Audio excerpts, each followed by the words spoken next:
at a family gathering to divide the inheritance. My parents stunned me by giving the whole $5 million to their favorite daughter and telling me to work harder. But then my grandfather suddenly rose and shocked everyone by passing me a $55 million check. My mom yelled, "You can't do this to me!" What my grandfather did next left her in absolute shock. Can you imagine the gut-wrenching feeling of watching your entire family unravel, not in a quiet, private moment, but right there in front of a lawyer, with millions of dollars on the line? My heart shattered that day, as a secret inheritance was revealed, and instantly stolen. But then, something truly unbelievable happened. My supposedly frail, bedridden grandfather, Harold, stood up from his wheelchair, his eyes piercingly clear, and uttered 7 words that still give me chills.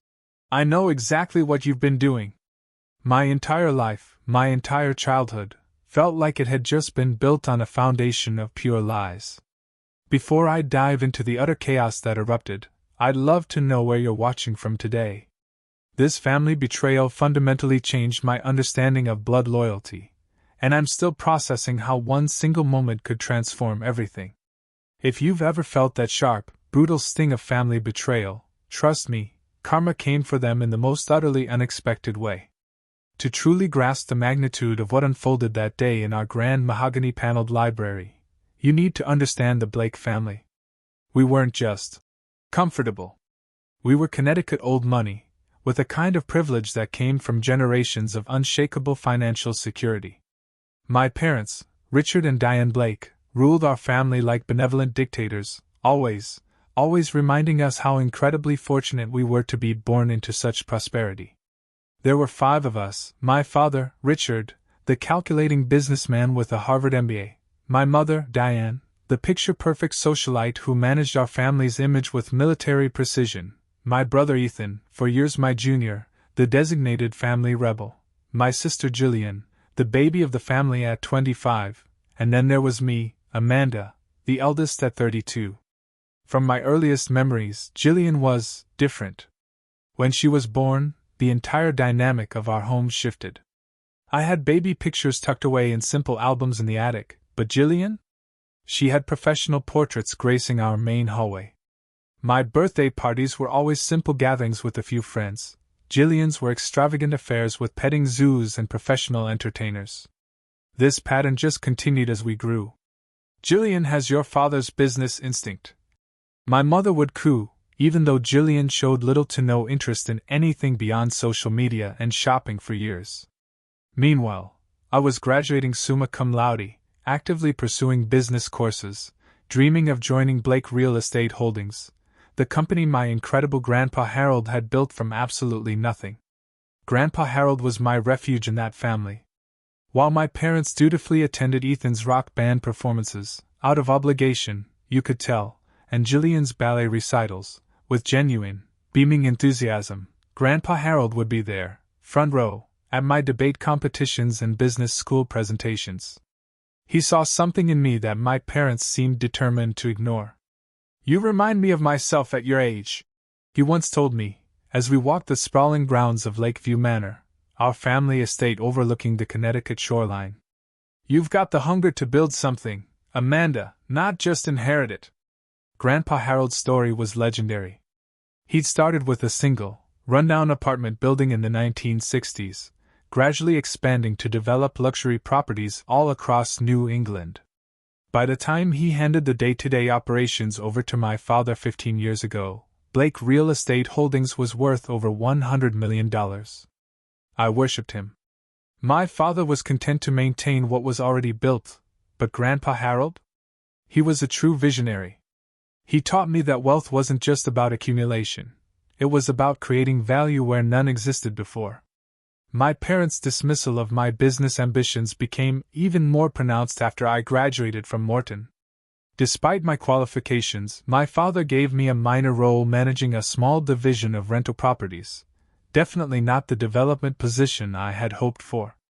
"Property management will be good experience," he'd say, utterly patronizing. "Development requires a certain instinct that can't be taught in school." The irony was brutal. Jillian, who had barely scraped through her business classes at a state university, was immediately given a vice president title and access to development projects upon her graduation. The favoritism couldn't have been more painfully obvious. When I met David in my late 20s, he offered a perspective my family bubble had never allowed. He was a dedicated high school English teacher with a passion for literature, and he saw right through the Blake family dynamics.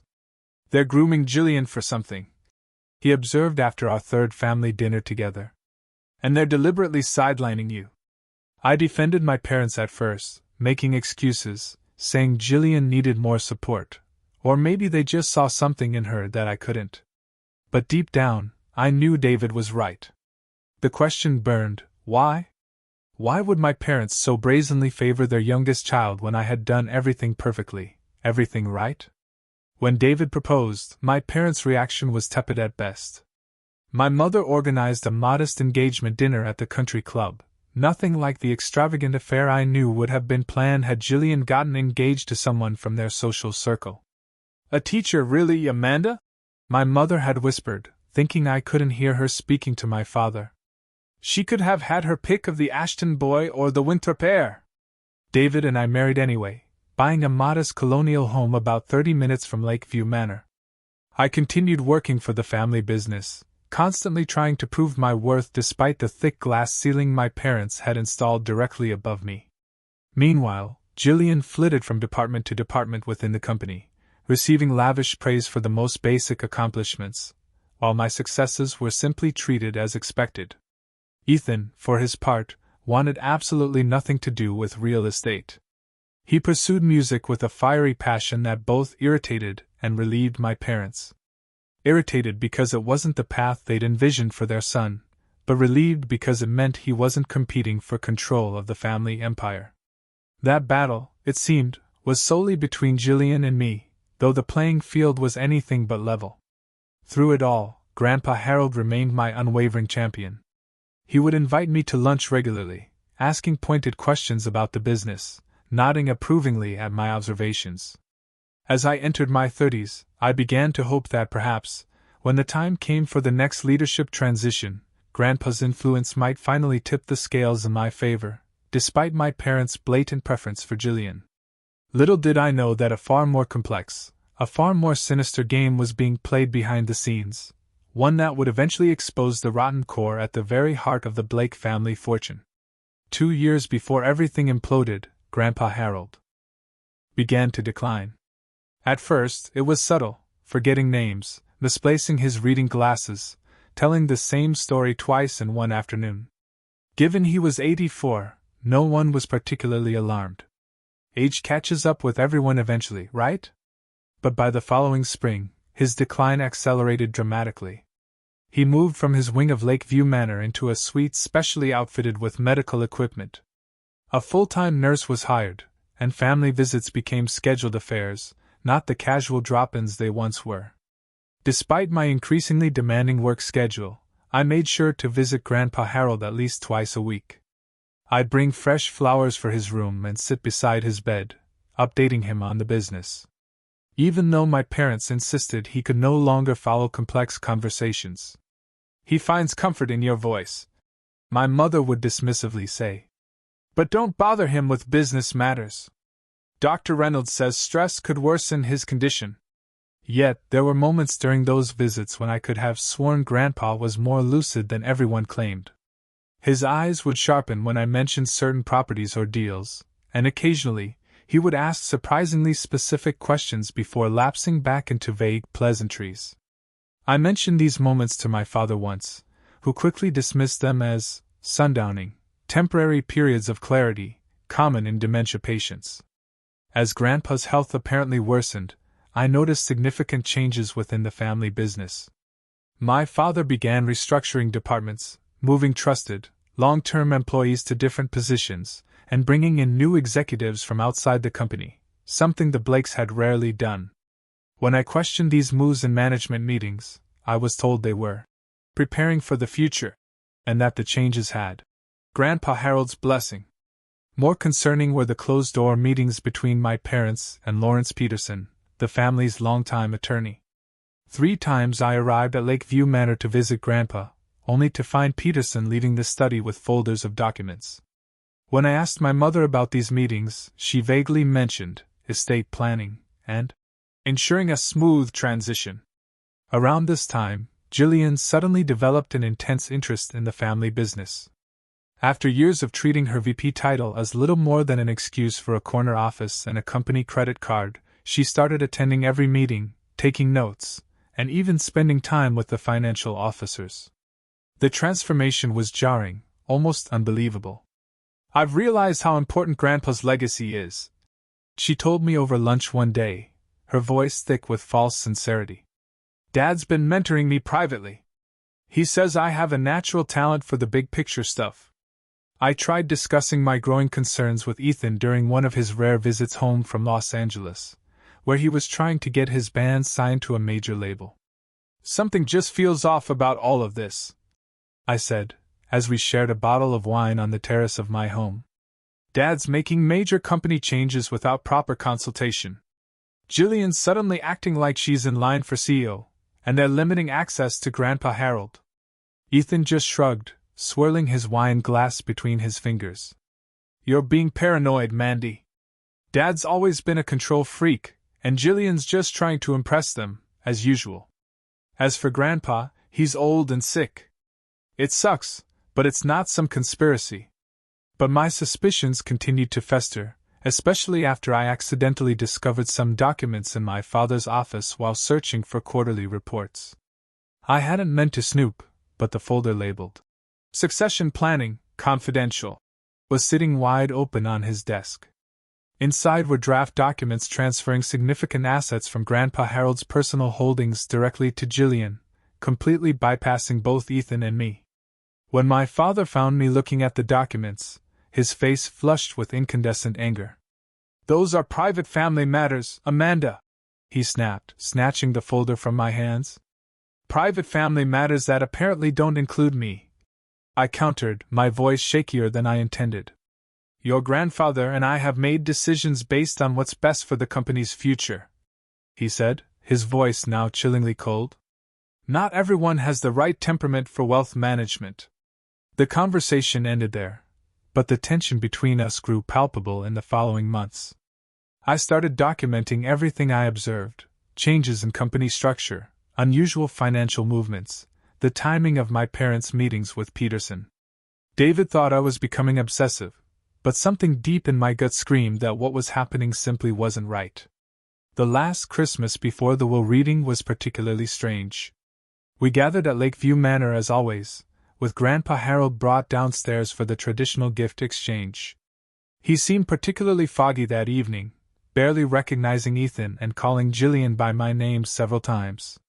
Yet, when everyone else was occupied with dessert, I could have sworn I saw him watching my father with an expression that looked nothing like confusion. It looked like calculation. As we were leaving that night, Jillian pulled me aside with unusual, almost sickening sisterly affection.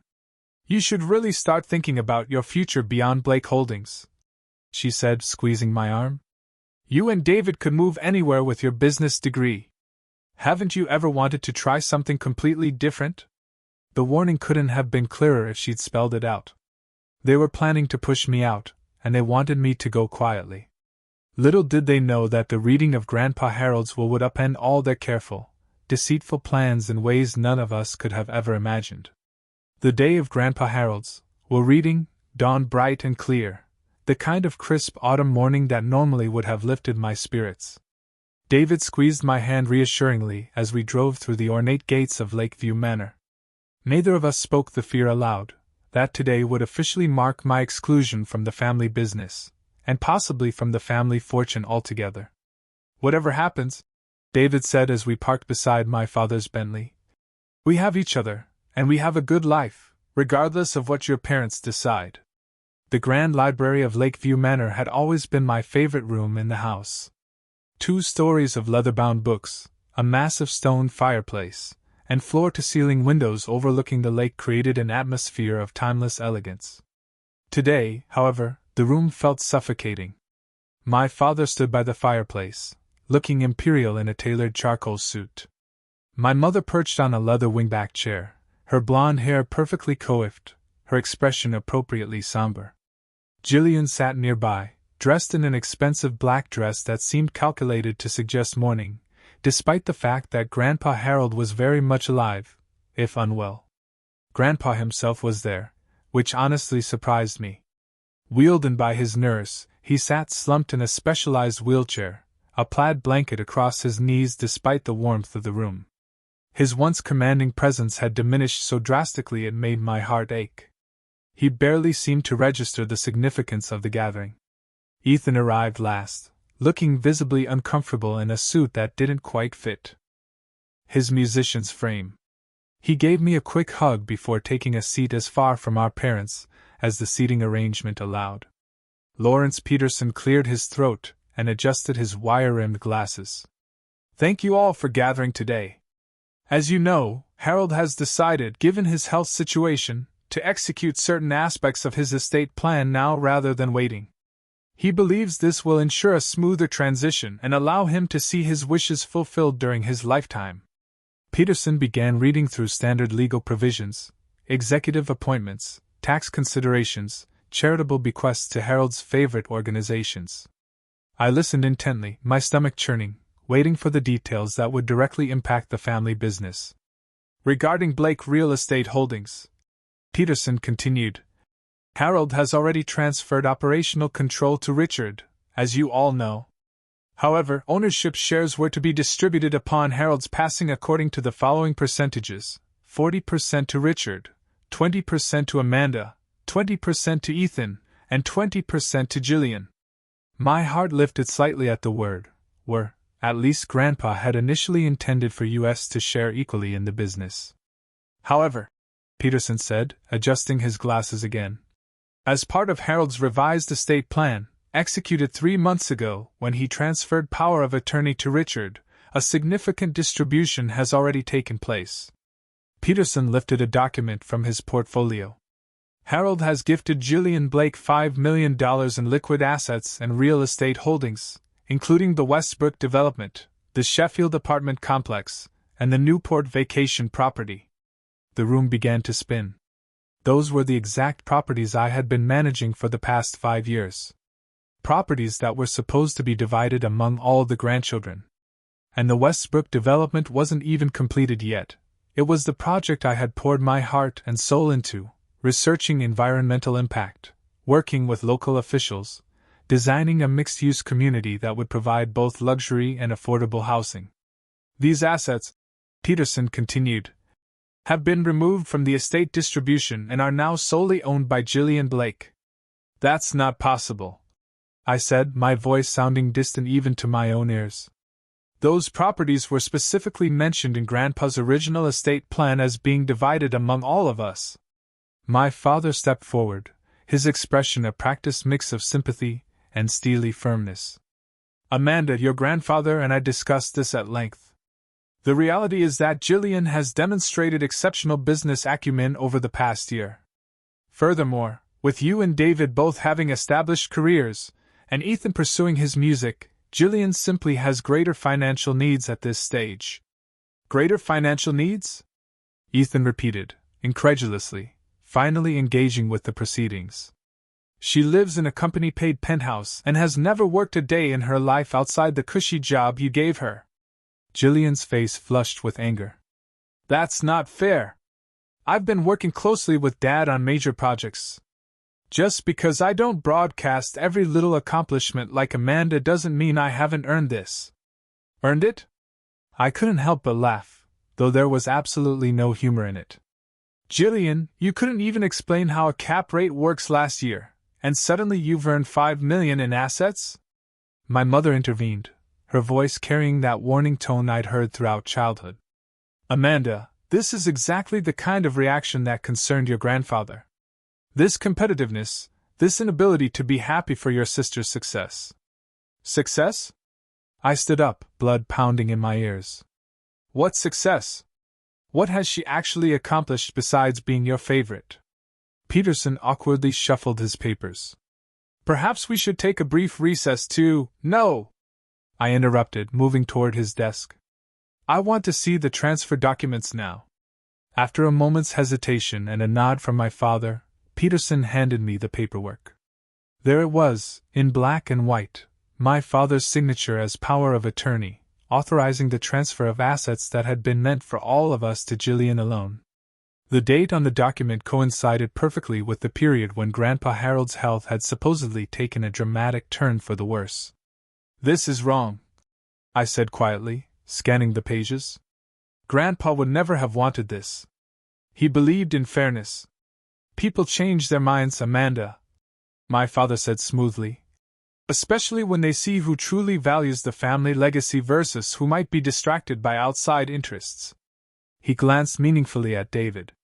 The injustice of it all, years of hard work dismissed. My dedication to the company treated as a hobby. Assets I had managed successfully handed to my sister, who had shown no real interest until recently. It was overwhelming. I felt tears threatening, and I fought them back. I wouldn't give them the satisfaction. And that's when it happened. From his wheelchair in the corner, Grandpa Harold slowly pushed the blanket off his knees. With effort, but surprising steadiness, he rose to his feet. His nurse gasped and moved toward him, but he waved her away with a firm hand. "That's enough," he said, his voice stronger and clearer than I had heard it in over a year. The room fell absolutely silent.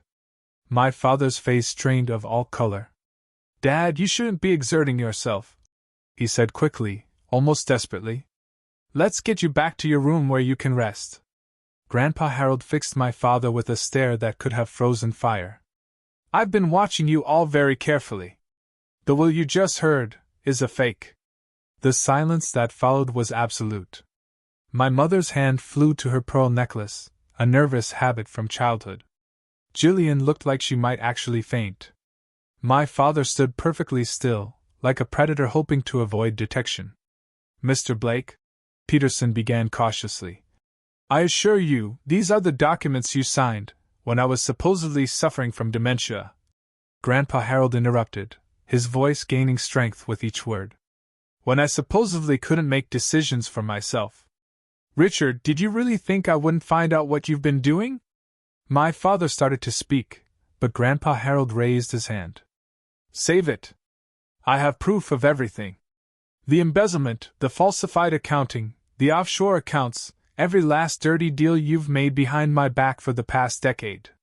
He reached into his jacket pocket and pulled out a small silver thumb drive, holding it up like a trophy. "It's all here. And Judge Franklin has another copy in his safe. One phone call from me, and it all goes to the district attorney." My world was collapsing and rebuilding itself simultaneously. My Grandpa Harold had been testing us all along, and my parents had failed spectacularly. The library erupted into chaos. My mother began sobbing dramatically, while my father attempted to approach Grandpa Harold, only to be stopped by a look so fierce it halted him mid-stride. Jillian sat frozen, her perfectly made-up face a mask of shock. Ethan moved to stand beside me, our shoulders touching in a silent show of solidarity that we hadn't shared since childhood. "Everyone sit down," Grandpa Harold commanded, and remarkably, everyone obeyed.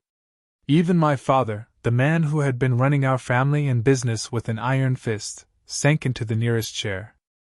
Like a scolded child. "I'll start from the beginning," Grandpa said, moving with surprising agility to take the seat at the head of the long library table, his traditional place during family meetings.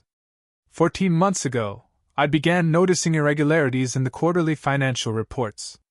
Properties that should have been generating substantial income were showing minimal returns.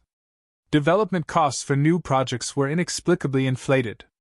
Money was moving through our accounts in patterns that made no sense for legitimate business. He looked directly at my father. "At first, I thought you were simply making poor decisions. But Thomas Franklin, you remember my old friend who became a judge? He suggested something more concerning might be happening." My father's face had gone from pale to ashen. Judge Franklin had been Grandpa's friend for over 50 years and was known for his expertise in financial crimes. "Thomas put me in touch with a forensic accountant and a private investigator," Grandpa continued. "What they uncovered was far worse than I imagined. Richard, you've been systematically draining assets from Blake Holdings for at least 8 years. Millions siphoned into shell companies and offshore accounts under various aliases. My mother found her voice, though it shook with emotion, or calculation. It was impossible to tell which. Harold, you're confused. Richard has grown the company's official value. The annual reports clearly show. The annual reports show what Richard wanted them to show. Grandpa cut her off. The real numbers tell a different story. We should be worth nearly twice what we are on paper. He turned to Peterson, who looked profoundly uncomfortable. Lawrence, I'm disappointed in you. You had to have suspected something wasn't right with those documents I supposedly signed. Peterson swallowed hard. Mr. Blake, I was assured you were having lucid periods when major decisions were made. Given your medical reports that were exaggerated by specialists who mysteriously received large donations to their research foundations from anonymous sources. Grandpa raised an eyebrow. Those medical reports. My mind was racing, connecting dots that had been floating disconnected for years. The restricted access to Grandpa, the new doctors, the sudden changes in company structure. You've been pretending all this time? I asked, still struggling to reconcile the sharp, strategic man before me with the foggy, confused grandfather I'd been visiting. Grandpa's expression softened as he looked at me. Not entirely pretending, Amanda. I am 84. I do have some cognitive challenges, but nothing like what they've led everyone to believe. He smiled slightly. I've been careful to appear more impaired when certain people were watching. He turned back to my father. I needed to know how far you would go. Would you stop at cooking the books, or would you try to manipulate my final wishes too? So, I created the perfect test. I pretended to decline more rapidly. I allowed you to think you had control. My father finally spoke, his businessman's composure partially restored. Dad, this is ridiculous. I've made some aggressive tax maneuvers, certainly, but nothing illegal. As for the will, you and I discussed the changes. You agreed. Jillian showed promise. Richard, stop. Grandpa's voice was quiet, but cut like a knife. The game is over.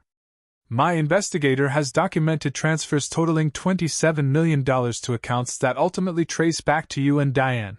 Not to the company, not to family trusts, but to your personal control.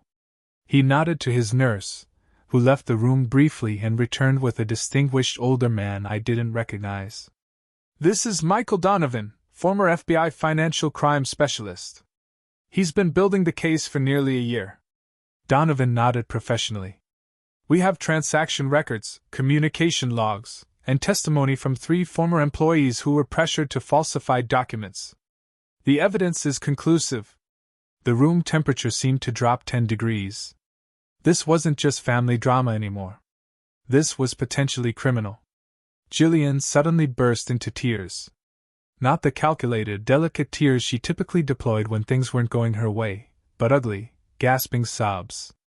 I didn't know, she cried, mascara streaming down her face. I mean, I knew something wasn't right with some of the paperwork Dad had me sign, but he said it was just tax optimization. Grandpa Harold regarded her coolly. You knew enough, Jillian. Those tax forms you signed authorized the transfer of assets out of the country. Your signature is on documents creating shell companies in the Caymans. She was just doing what I told her. My father interjected sharply. Leave her out of this. Like you left Amanda out? Grandpa countered.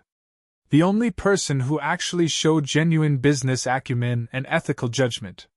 The one you deliberately sidelined because she might have noticed what you were doing. Hearing this validation from Grandpa, this confirmation that I hadn't imagined the years of being overlooked and undermined, released something tight in my chest. David reached for my hand under the table. The will you heard today is completely fabricated, Grandpa continued. My actual estate plan is quite different, and it remains unchanged from what I decided 5 years ago. He nodded to Donovan, who produced another folder of documents. Blake Holdings will be placed in a family trust, Grandpa explained. Amanda will serve as primary trustee, with Ethan as secondary trustee. Operational decisions will require approval from both trustees. Richard and Diane, you are removed from all leadership positions, effective immediately." My parents stared in stunned silence. My father's calculating mind was visibly racing, looking for an angle, an escape route. "You can't do this," he finally said. "You legally transferred power of attorney to me. These new documents won't stand up in court. Power of attorney obtained through fraud and misrepresentation of my mental capacity." Grandpa smiled thinly. "Judge Franklin has already reviewed the evidence. The medical assessment I underwent last week, without your knowledge, confirms I am fully competent to make these decisions." He turned to me and Ethan. "There's one more thing you should know, and it may be the hardest truth of all." He took a deep breath. "Richard is not my biological son. If you're still with me through this family nightmare, I'd love to hear your thoughts in the comments. Has anyone else discovered their family wasn't what they thought it was? When my grandfather dropped this bombshell, my entire understanding of our family history shattered into a million pieces. Stay with me as I explain the shocking truth about my father's parentage, and how it explains decades of resentment and deception. This revelation changed everything about how I viewed my family legacy. The silence that followed Grandpa Harold's announcement was deafening. My father sat completely still, his face unreadable. My mother looked away, studying her manicured nails as if they held the secrets of the universe. "What are you talking about?" Ethan finally asked, his voice unusually quiet. Grandpa Harold's expression held decades of contained pain. "Your grandmother, Eleanor, and I had been married for 3 years without conceiving a child. We were going through testing to determine the cause when she suddenly announced she was pregnant. I was overjoyed, never questioning the timing." He paused, his gaze distant with memory. "It was only after Eleanor died of cancer, when Richard was 17, that I found her journals. She had had a brief affair with my business partner, Charles Whitmore. Richard was the result." My father's jaw tightened, but he remained silent. "I made the decision to keep this knowledge to myself," Grandpa continued. "Richard had already lost his mother. I couldn't bear to tell him I wasn't his biological father, especially since I had raised him and loved him as my own from the moment he was born." "If you loved him so much," my mother interjected sharply, "why reveal this painful secret now, in front of everyone?" Grandpa's eyes hardened. "Because Richard has used preserving the Blake family legacy as justification for every manipulative, underhanded action he's taken. He's wielded the Blake name like a weapon against his own children, favoring one over the others based on who he could more easily control." He looked directly at my father. "But the truth is, you've never understood what the Blake legacy truly means because you've never had to build anything yourself." My father finally spoke, his voice deadly calm. "So, this is your revenge? Announcing that I'm a bastard and cutting me out of the company I've run for 15 years? This isn't revenge, Richard. It's accountability," Grandpa replied. "And I'm not cutting you out entirely. You and Diane will retain 15% ownership in the trust, providing income, but no management authority. The company will be led by Amanda and Ethan, with my guidance for as long as I'm able to provide it." "And Jillian?" my mother asked pointedly. "Jillian will retain 10% ownership and her current role for a probationary period. Her future in the company will depend on her choices moving forward." Jillian wiped her tears, looking uncertainly between our parents and Grandpa Harold. "This is preposterous," my father declared, standing abruptly. "I'll contest this in court. I'll expose your mental decline." "Please do," Grandpa interrupted calmly. "And I'll ensure the district attorney receives the complete file on your financial crimes. How do you think the Westbrook investors will react when they learn their money was partially diverted to your personal accounts in Grand Cayman?" The threat hung heavy in the air, its implications unmistakable. My father, for perhaps the first time in his adult life, had no counter-move. "We're going home to discuss our options," my mother announced, gathering her purse with trembling hands. "Jillian, come with us." Jillian hesitated, looking between our parents and Grandpa Harold. "Jillian," my mother repeated sharply. After a moment's hesitation, Jillian followed our parents from the room. The heavy library door closed behind them with a sound like the period at the end of a very, very complicated sentence. The dinner that evening was possibly the most excruciating experience of my life. Grandpa Harold had insisted we all stay at Lakeview Manor to begin the transition process, as he called it. My parents and Jillian arrived last to the dining room, having apparently spent the afternoon in intense private discussion. The massive oak table that could comfortably seat 24 now felt both too large for our small group and too confining to contain the palpable tension radiating between us. We ate in near silence, the only sounds the delicate clink of silverware against fine china and the occasional whispered direction to pass the salt, or wine. Ethan kept shooting me questioning glances across the table, clearly as uncomfortable as I was. After the main course had been cleared, Grandpa Harold spoke. "Tomorrow morning, we'll meet with the board to announce the leadership changes. Amanda, I'd like you to prepare a brief statement about your vision for the company moving forward." My father's knife clattered against his dessert plate. "This is still precipitous, Dad. The board has worked with me for years. They won't simply accept Amanda stepping in without question. They will when they understand the alternative is a public scandal and potential criminal charges," Grandpa replied evenly. "Most of them have their own investments tied up in Blake Holdings. They'll choose stability and discretion." Later that evening, Ethan found me in the garden gazebo, where I'd retreated to call David and process the day's overwhelming revelations. He sat beside me on the cushioned bench, looking up at the stars visible through the gazebo's glass ceiling. "So," he said after a moment, "apparently, we're business partners now." I laughed, despite everything. "Apparently. I know nothing about real estate development," he admitted. "You know more than you think, and you have good instincts about people, which is half the battle." I turned to look at him. "Are you okay with all of this? You've always been clear about wanting your own path." Ethan was quiet for a moment.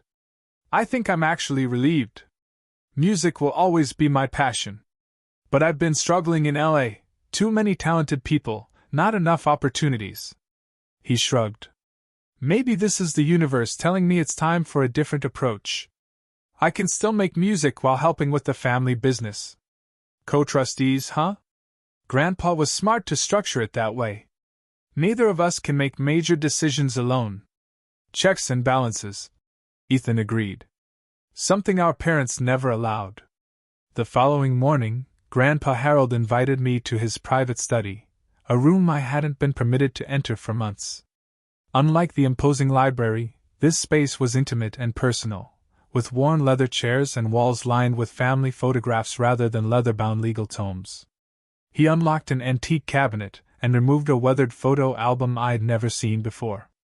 As we sat together on his small sofa, he began showing me images from the early days of Blake Holdings, construction sites, ribbon-cutting ceremonies, handshake deals captured in fading color. "Your grandmother Eleanor was my heart," he said softly, pointing to a beautiful woman with a warm smile standing beside him in front of their first major development. "When I discovered her affair after her death, it nearly destroyed me. Not just the betrayal, but the fact that she'd taken the truth to her grave." "Is that why you and Dad always seemed strained? Even before the financial issues?" I asked. Grandpa nodded slowly. "I tried not to let it affect how I treated him, but perhaps some part of me was always looking for Eleanor's betrayal in Richard's face. And Richard, he always sensed something was missing between us, though he never knew why."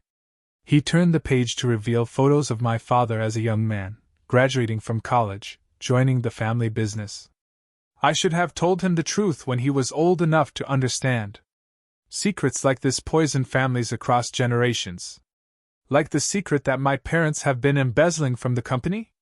I asked, unable to keep the bitterness from my voice. "Yes," Grandpa acknowledged. "Though I suspect that particular crime has a simpler motivation. Your father has expensive tastes, and your mother's family lost their money 2 generations ago. Her social status has always depended entirely on the Blake fortune." He closed the album gently.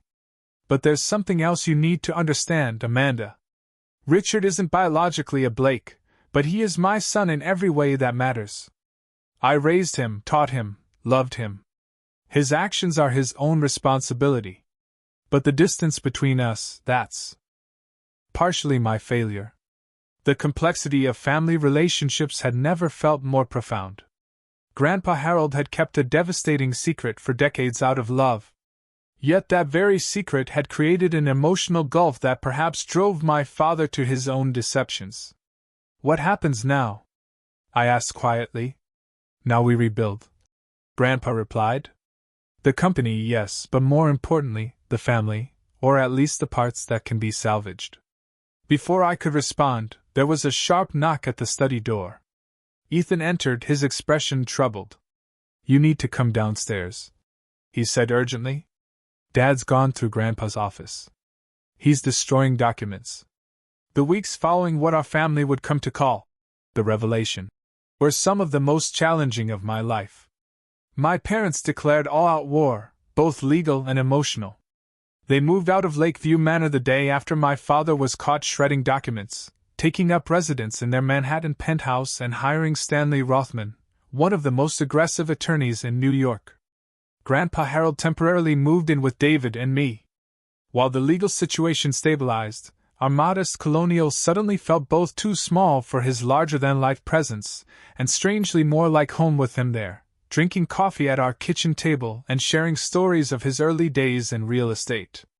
The first salvo in my parents' legal offensive was a petition challenging Grandpa's mental competence. Despite the independent medical assessment confirming his capacity, they submitted affidavits from the specialists they had previously engaged, all suggesting that Grandpa Harold suffered from significant cognitive decline with occasional periods of lucidity. Judge Franklin, true to his friendship with Grandpa, ensured the case was assigned to Judge Rebecca Martinez, known for her no-nonsense approach to family disputes. She ordered a comprehensive evaluation by a court-appointed geriatric psychiatrist, who ultimately confirmed what we already knew. Grandpa Harold had some age-related memory issues, but was fundamentally sound in his decision-making capacity. With the competency challenge defeated, my parents shifted tactics.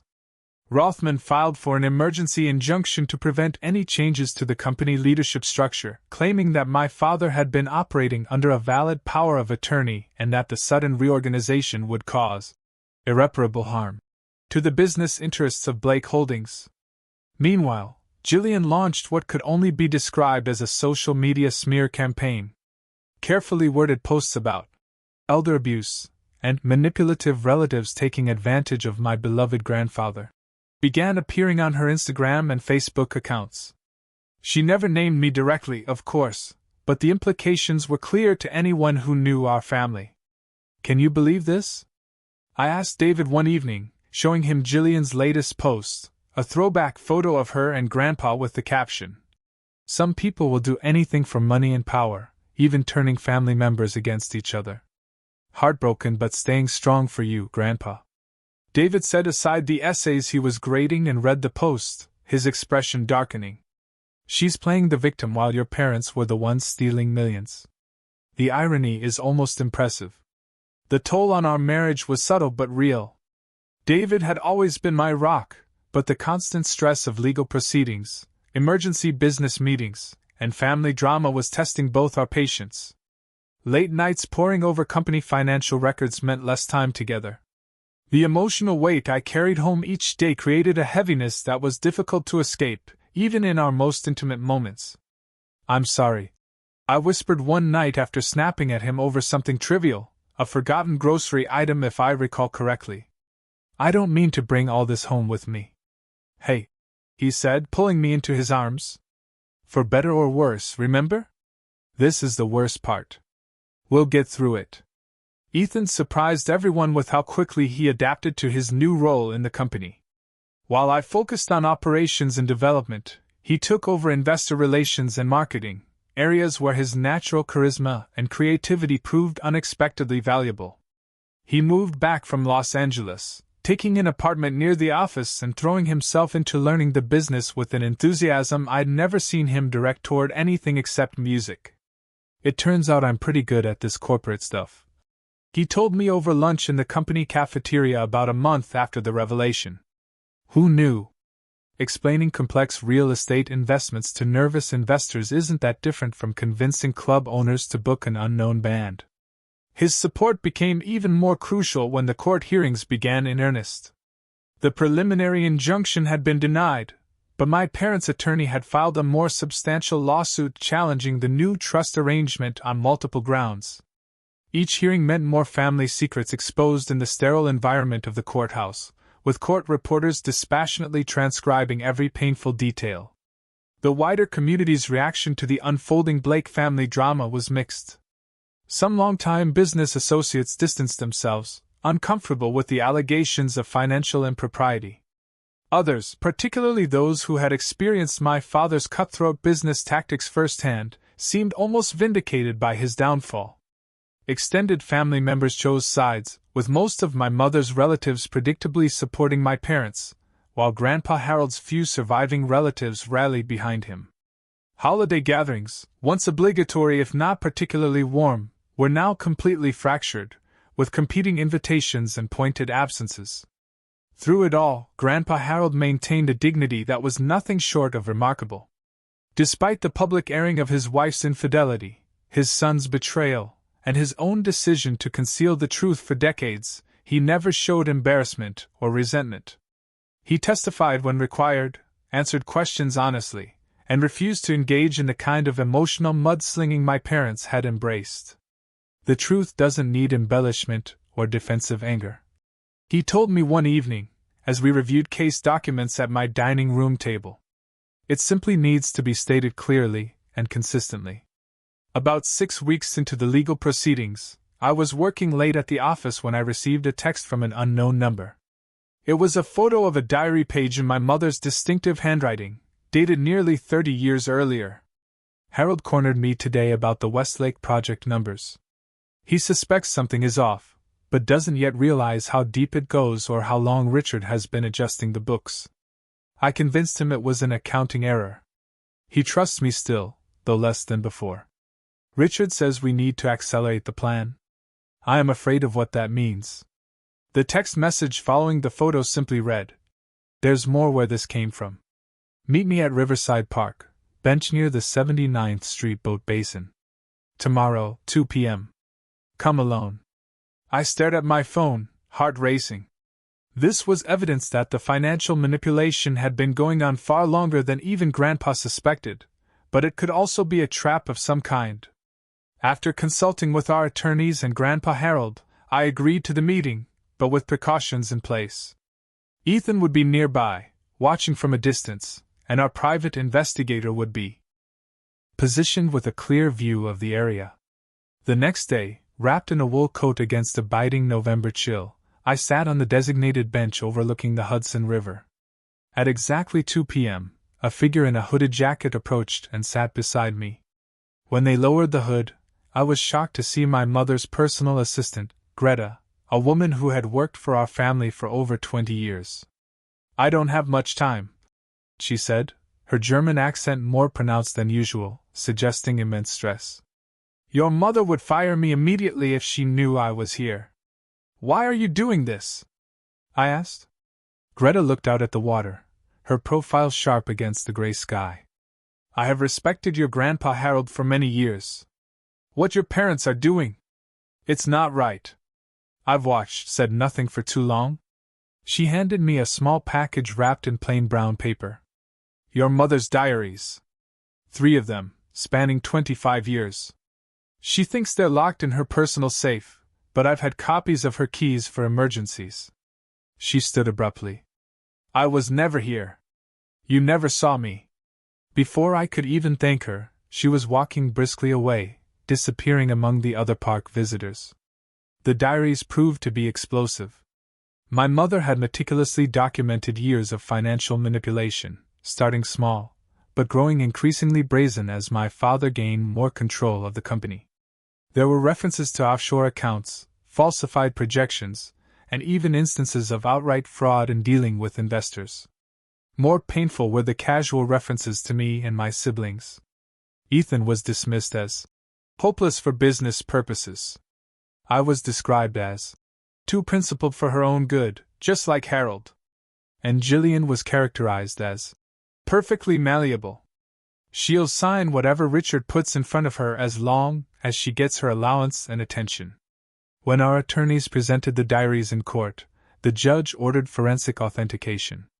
Once verified as genuine, they effectively demolished my parents' case. The evidence of long-term, deliberate financial crimes was overwhelming. Yet, even as we appeared to be winning the legal battle, a more disturbing reality emerged. Working with forensic accountants, we discovered that over $2 million was simply gone. Transferred through so many shells and fronts that tracing it became nearly impossible. The money had effectively vanished into the complex web of international banking. After one particularly grueling day of financial investigation, I returned home to find David waiting with a good bottle of wine and takeout from our favorite Italian restaurant. "You need a break," he said firmly, taking my briefcase and setting it aside. "Just one evening without Blake family drama." We were halfway through dinner when my phone rang. Seeing Ethan's number, I apologized. "Ethan." I paused. "I think I should go. Maybe he's finally ready to explain himself.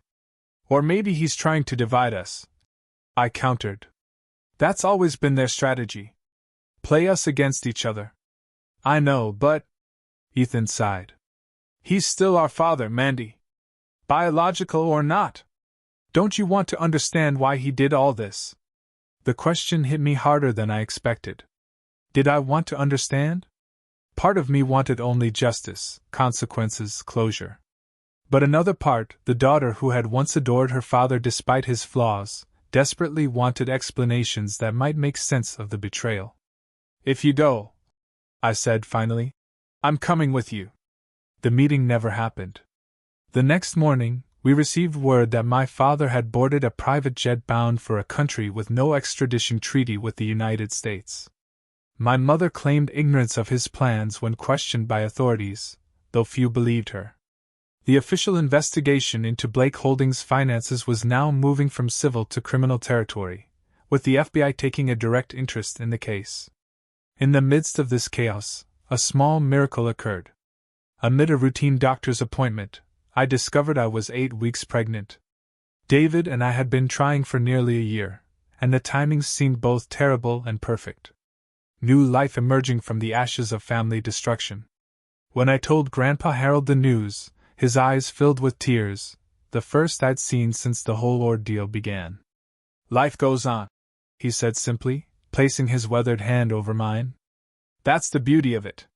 1 year after the day Grandpa Harold stood up in the library and changed everything, we gathered again at Lakeview Manor. Not for a reading or legal proceeding, but for a different kind of family meeting. The grand house felt different now. We'd removed some of the more ostentatious artwork my mother had favored and opened up rooms that had long been closed off, letting light into spaces that had been shadowed for years. My father remained abroad, reportedly living in a villa in a country known for harboring wealthy fugitives. The FBI had frozen many of his known assets, but we all suspected he had planned his escape carefully, with resources hidden where they couldn't be easily traced. My mother had negotiated a settlement with prosecutors, agreeing to cooperate in exchange for avoiding jail time. She now lived in a modest apartment in Boston, all pretense of social prominence completely abandoned. The most surprising transformation had been Gillian's. After initially siding with our parents, she had experienced what appeared to be a genuine crisis of conscience. When federal investigators showed her the actual documents she had signed, papers that implicated her in potential felonies, the reality of her situation finally penetrated the protective bubble our parents had created around her. "I didn't understand what I was doing," she told me tearfully during a difficult conversation 6 months earlier.